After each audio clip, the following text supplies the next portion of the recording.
Salam semua. Hari ni saya nak kongsi satu pengalaman yang best waktu saya kat Madinah.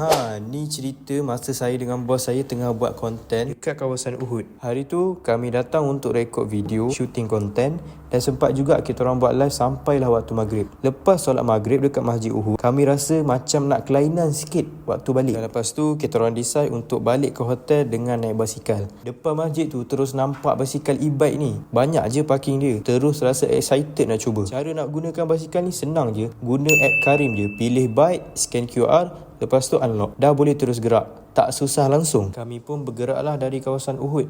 Ikut laluan basikal yang memang dah tersedia elok. Cuaca malam tu memang sejuk, nyaman je. Tak payah kayu kuat sangat pun. Basikal ni ada kuasa elektrik. So tekan je pedal sikit dah laju. Tak rasa berat langsung. Dalam masa 10 minit je dah sampai dataran masjid. Lepas tu kita letak je balik basikal kat tempat khas yang disediakan. Kalau korang join trip umrah dengan kami nanti, boleh je rasa pengalaman rare macam ni. Naik basikal ni, pusing Madinah sambil hirup angin malam. Beg biru kat bawah ni jangan lupa isi tau.